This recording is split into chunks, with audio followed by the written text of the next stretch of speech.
The Complete Guide to Fasting, by Jason Fung, MD, with Jimmy Moore. Introduction. Imagine, for a moment, a man in Scotland. He's 27 years old, and he weighs 456 pounds. His doctors are deeply concerned. They know that at this weight, his future is uncertain, filled with the risks of heart disease, diabetes, and a life cut tragically short. So they prescribe a treatment. But this treatment isn't a new diet pill, a complicated surgery, or an impossible exercise plan. It's something far simpler and far more radical. The treatment is to stop eating. Not for a day. Not for a week. The man decides to continue as long as he feels well, under close medical supervision. He consumes only water, tea, coffee, and a daily multivitamin. 1 week turns into a month. A month turns into 6. 6 months turn into a year. He continues for 382 consecutive days. When he finally has his first meal, a boiled egg with a slice of buttered bread, he is a changed man. He has lost 276 pounds. He now weighs a healthy 180 pounds. And here's the most astonishing part: during that entire year, he reported feeling fantastic. Years later, he had kept the weight off. This true story isn't just a medical curiosity. It's a key that unlocks a profound and forgotten truth about the human body. It shatters everything we've been taught about health, diet, and hunger. We live in a world that tells us to eat constantly. 3 meals a day, plus snacks. Never skip breakfast. We're told that if we miss even a single meal, our metabolism will crash, our muscles will dissolve, and we'll be consumed by uncontrollable hunger. And yet, we are facing global epidemics of obesity and type 2 diabetes on a scale never before seen in human history. Something is wrong. The advice we've been given isn't working. This is the exact puzzle that drives Jason Fung, a brilliant kidney specialist in Canada, found himself confronting. He spent his days treating the devastating consequences of type 2 diabetes, following the standard medical playbook. But he couldn't shake a disturbing feeling: the treatment he was prescribing was making his patients worse. This led him on a journey, a quest to uncover the root cause of these modern diseases. He didn't just look at the latest science, he looked back, deep into human history, into ancient traditions, and into the fundamental design of our own bodies. What he found was an ancient secret, a healing practice hidden in plain sight, one that costs nothing and requires nothing but our own resolve. By the end of our time together today, you'll understand this secret.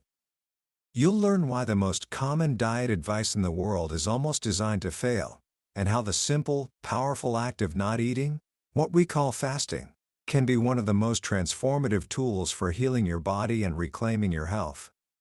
This isn't just about weight loss. It's about rediscovering a rhythm, a balance, that our bodies have known for millennia. Book summary. Our story begins in a place you might not expect: a kidney clinic. Drive. Jason Fung is a nephrologist, a doctor who specializes in kidney disease. And day after day, he saw a repeating pattern. The number one cause of kidney failure in the world is type 2 diabetes. And most of his patients with type 2 diabetes were also struggling with obesity. The medical world taught him that type 2 diabetes was a chronic, progressive disease. You get it, and it just gets worse over time. The standard treatment?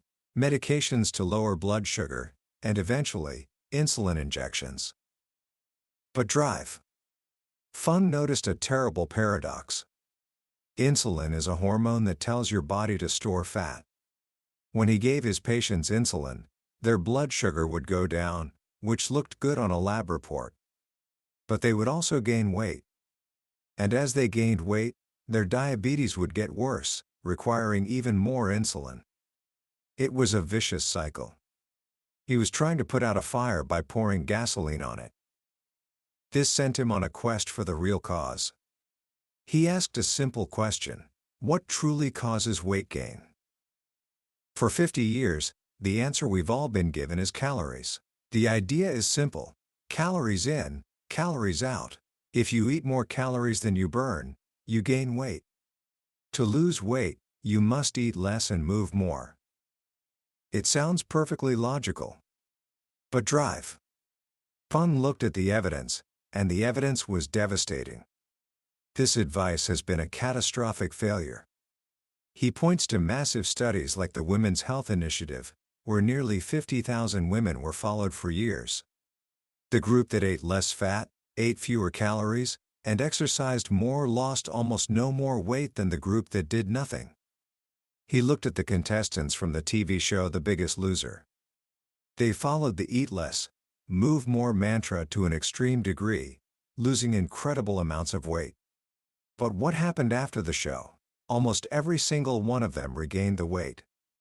Why? Because their metabolisms had slowed down to a crawl. Their bodies were fighting back. The calories in, calories out model was broken. It was missing a crucial piece of the puzzle. And that piece, drive, Fung discovered, was hormones. Obesity isn't a caloric imbalance, it's a hormonal imbalance. And the master hormone in this story is insulin. Here's where it gets really interesting. Drive. Fung presents a simple but powerful analogy that changes everything. He calls it the two-compartment model. Think of the energy from the food you eat being stored in two different places in your body. The first is your refrigerator. The second is your basement freezer. The refrigerator is your glycogen stores, mostly in your liver. It's for short-term energy storage. It's really easy to put food in and take food out. But its space is limited. Once it's full, it's full. The basement freezer is your body fat. It's for long-term energy storage. It's a bit harder to get to.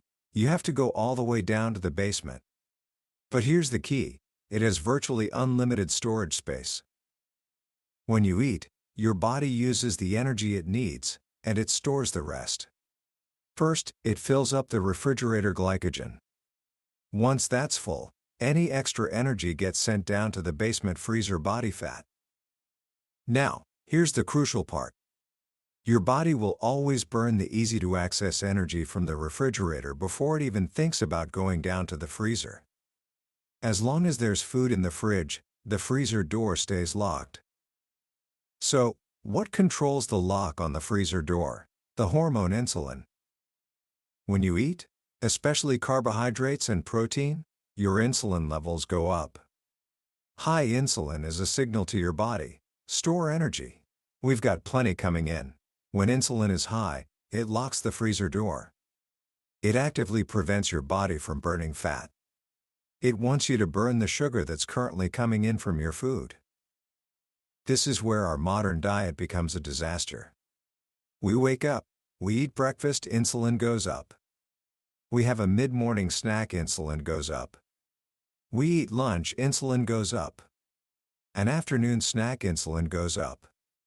Dinner, insulin goes up. Maybe a late-night snack, insulin goes up. Our insulin levels are elevated all day long. The door to our fat freezer is permanently locked. We never give our body a chance to use the energy it has stored. We're constantly trying to stuff more food into a refrigerator that's already full, so everything extra just gets shuttled down to the freezer, which gets bigger and bigger. This is why eating less doesn't work if you're eating all the time. If you cut your calories but you're still eating 6 small meals a day, your insulin is always elevated. Your body can't access its fat stores for energy. So what does it do? It panics. It thinks it's starving. So it does the only thing it can. It slows down your metabolism. It makes you cold, tired, and hungry. It's trying to conserve energy because it can't unlock the freezer. This understanding led Drive Fung to a revolutionary, yet ancient, conclusion. If high insulin is the problem, what is the most direct, most effective way to lower it? Simply don't eat. Fast. The word fasting often brings up images of starvation and suffering. But drive. Fung makes a critical distinction. Starvation is the involuntary absence of food. It is neither controlled nor deliberate. You don't know when you'll eat again. Fasting, on the other hand, is the voluntary, controlled abstention from food for health or spiritual reasons. Food is available, but you choose not to eat it. This element of control changes everything. This isn't some new, radical fad. It's one of the oldest healing traditions in human history. The ancient Greeks, like Hippocrates, the father of medicine, prescribed it. Benjamin Franklin said, "The best of all medicines is resting and fasting." It is a practice embedded in virtually every major religion on earth, from the fasts of Ramadan in Islam, to Yom Kippur in Judaism, to Lent in Christianity. For millennia, our ancestors didn't have access to food 24/7. Their lives followed a natural rhythm of feast and famine. Our bodies are not just designed to handle periods without food, they are designed to thrive on them. But our modern world has conditioned us to fear missing even a single meal. Drive. Fung argues this fear is based on a series of myths, and he dedicates a significant part of the book to busting them, one by one. The first and biggest myth is the idea of starvation mode. We're told if we skip a meal, our metabolism will crash. The science, however, shows the exact opposite. Studies on short-term fasting, even up to 4 days, show that our metabolism doesn't slow down. It actually speeds up. Why? Because our body releases hormones like adrenaline. Think about it from an evolutionary perspective. If you were a hunter-gatherer and you hadn't eaten in a day, would it make sense for your body to shut down and make you tired and sluggish? Of course not. You'd need more energy and focus to go out and find food. Fasting doesn't shut you down. It wakes you up. The second myth is that fasting burns muscle. This is another great fear. But again, it's biologically illogical. Why would our bodies store energy as fat, only to burn our vital, functional muscle tissue the moment we stop eating? It would be like storing firewood for the winter, but as soon as it gets cold, you start chopping up your sofa and throwing it in the fire. The body is much smarter than that. During a fast, the body releases a surge of human growth hormone, which actively helps to preserve muscle mass. The body first burns through its stored sugar glycogen in the fridge, and then it switches over to burning fat from the freezer. It saves muscle for true, prolonged starvation, which only happens when body fat levels drop below 4%, a level most people will never, ever reach.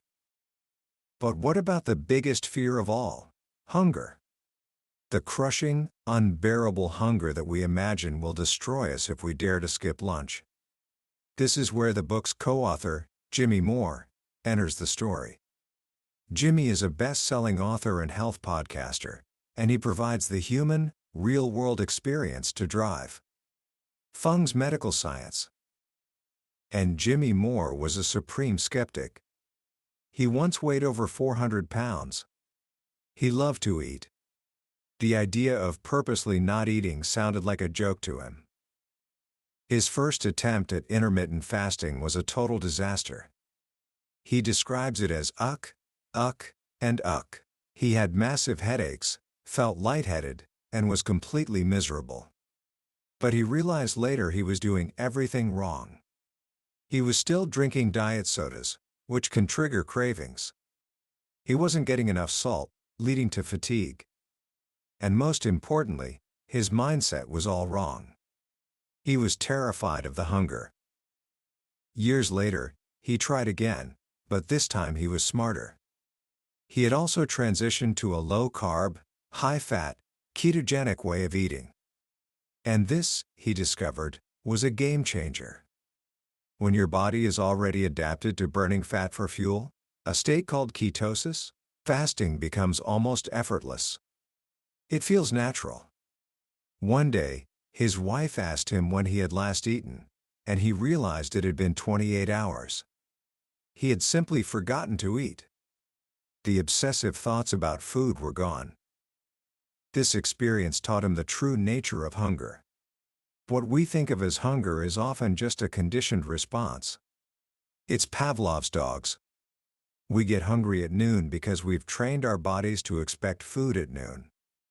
We get hungry at the movie theater because we've always associated movies with popcorn. It's a habit, a mental signal, not a true physiological need. The book teaches us that real hunger isn't a monster that grows and grows until it consumes you. It comes in waves. Jimmy learned this during his extended fasts, including one that lasted nearly 18 days. He explains that the first couple of days can be tough. But then, something amazing happens. The hunger subsides. It fades away. He felt euphoric, clear-headed, and energetic. Why does this happen? The hunger hormone, ghrelin, actually peaks on day 2 of a fast and then steadily declines. The body has made the switch. It's no longer screaming for external food because it's happily feasting on its own stored fat. It has finally unlocked the freezer. So how do we actually do this? The book is a complete guide, and it lays out a beautiful, flexible framework. There is no one-size-fits-all approach. The goal is to find what fits your life. Drive. Fung breaks it down into different types of fasts. There are the shorter, intermittent fasts. The most popular is the 16-8 protocol. This is where you fast for 16 hours and have an 8-hour eating window each day. For most people, this is as simple as skipping breakfast and having your first meal at noon, and your last meal at 8 p.m. You're sleeping for half of the fast anyway. It's an incredibly simple and sustainable way to start. Then there are slightly longer fasts, like the 24-hour fast, which you might do 2 or 3 times a week. This sounds intimidating, but it's really just eating dinner one night, and then not eating again until dinner the next night. You're still eating one meal every single day. For people with more serious health issues, like type 2 diabetes, Drive often recommends longer fasts, like a 36-hour fast or even multi-day fasts. These are more powerful because they give insulin levels a prolonged period of time to drop, which is what's needed to break the cycle of severe insulin resistance. The book provides a treasure trove of practical tips for success. Drink plenty of water. Stay busy to keep your mind off food. Use coffee or tea, which are natural appetite suppressants. But one of the most important tips is to drink homemade bone broth. It doesn't contain many calories, but it's rich in salt and minerals. This helps prevent the headaches and dizziness that can sometimes occur, which are often just signs of dehydration and salt depletion, not hunger. The book also emphasizes a crucial point: when your fast is over, don't binge. Just eat a normal, healthy meal. Fasting is about restoring balance. The natural rhythm of life is feast and fast. We've become a society that only feasts. By reintroducing fasting, you're not depriving yourself. You're giving yourself permission to truly enjoy the feasts, holidays, birthdays, celebrations, without guilt, because you know how to balance them. Perhaps the most profound benefits of fasting go far beyond weight loss or even reversing diabetes. Drive. Fung explains a process that happens in our bodies during a fast called autophagy. It literally means self-eating. Think of it as cellular spring cleaning. When your body isn't busy digesting food, it has time to do repairs. It goes around looking for old, damaged, junky cells and cellular parts, misfolded proteins, worn-out mitochondria, and it breaks them down and recycles them. It's a deep, purifying cleanse. This process is a powerful anti-aging mechanism. By clearing out the old junk, it makes way for cellular renewal. At the same time, fasting is triggering autophagy. It's also stimulating that big surge in growth hormone, which helps to build new, healthy cells. You're literally renovating your body from the inside out. This process of autophagy is now being studied for its potential to prevent neurodegenerative diseases like Alzheimer's and Parkinson's, which are linked to the buildup of old, junky proteins in the brain. Fasting gives the brain a chance to clean house. So you see, this ancient practice isn't about starvation. It's about renewal. It's about tapping into a deep, primal healing mechanism that has been part of our biology since the dawn of humanity. It's a simple, powerful, and free tool that puts the control of your health back where it belongs, in your hands. Commentary. As we step back and look at the ideas in the Complete Guide to Fasting, what strikes me most deeply is not just the science, but the profound shift in perspective it offers. For decades, we've been locked in a battle with our bodies. We've been told our bodies are weak, undisciplined, and prone to failure. We've been taught to count every calorie, to fight every craving, and to view food as an enemy to be managed. Drive. Jason Fung and Jimmy Moore offer us a different path. They invite us to work with our bodies, not against them. They remind us that our bodies possess an ancient wisdom, a built-in system for healing and renewal that we have simply forgotten how to access. The book's most powerful lesson is that the solution to many of our modern diseases isn't to add something new, a new drug, a new supplement, a new superfood, but to take something away. To create space. To allow our bodies the time and quiet they need to do what they already know how to do: heal themselves. This isn't about deprivation, it's about balance. The natural rhythm of life has always been feast and fast. We celebrate with feasts. We mourn with feasts. But we have forgotten the other side of the coin. Our modern world has created a state of perpetual feast, and our health is collapsing under the weight of this relentless abundance. Fasting is simply the act of restoring that ancient, essential balance. So, how can you begin to apply this wisdom in your own life? The beauty of it lies in its simplicity. First, just start by paying attention to when you eat. You don't have to jump into a 7-day fast. Just try this. Tomorrow, instead of eating breakfast the moment you wake up, just have a glass of water or a cup of black coffee. Push your first meal of the day back to noon. If you finish dinner at 8 p.m. the night before, you've just completed a 16-hour fast. Pay attention to how you feel. You might be surprised to find that you have more energy, more clarity, not less. Second, begin to create a clear eating window and a clear fasting window in your day. This simple act of creating a daily 12 or 14-hour fast, where you are only consuming water, can begin to lower your daily insulin levels and give your body a much-needed break from the work of digestion. And third, when you are in your eating window, remember the other half of the equation: eat real food. Fasting isn't a license to eat junk. Fill your plate with whole, unprocessed foods. Healthy fats, good proteins, and natural, fiber-rich carbohydrates from vegetables.